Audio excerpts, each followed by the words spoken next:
Hey guys, welcome back to my channel. Today we'll be preparing veg pasta or veg macaroni. Let's start with the ingredients. I have taken 1 cube of coriander paste here. You can also take fresh ones. Half spoon of chili powder. Salt to taste. 4 to 5 beans and half carrot chopped. A few spring onion or about 2 tablespoons.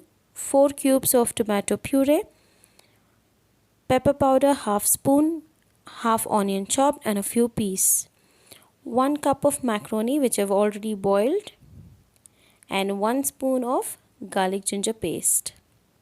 So here to a pan I've heated 2 spoons of oil. I'll add onion and saute this well until it turns soft or translucent, and then we'll add garlic ginger paste.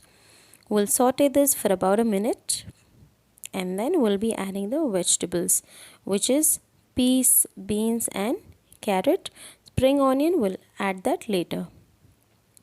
The tomato puree that I've taken here is homemade. You can also use the one available in the store, or if you do not have tomato puree, you can take 1 big tomato and blend it into a fine paste. Here to the vegetables, I'll add the masalas, which is salt, pepper and chili powder. We'll saute or we'll combine all the ingredients well. We'll mix the spices well with the vegetables. Saute it for about 10 to 20 seconds.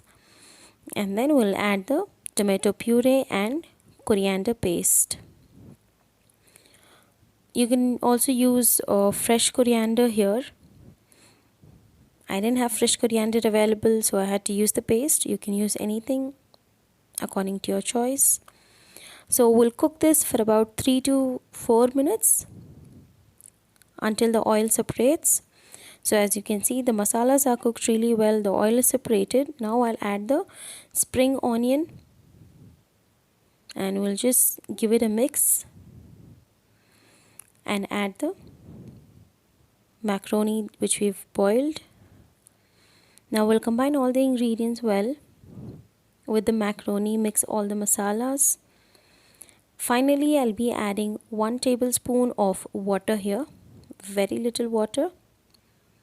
Give it a mix, lower the flame, cover the lid and cook this for about 2 to 3 minutes so that the macaroni can be cooked well with the masalas and also the vegetables. So here the veg pasta or macaroni is ready. Serve it hot and enjoy the recipe. And if you like the recipe, please don't forget to like, share and subscribe. And thank you so much for watching the video, guys. Stay tuned until my next video. Thank you.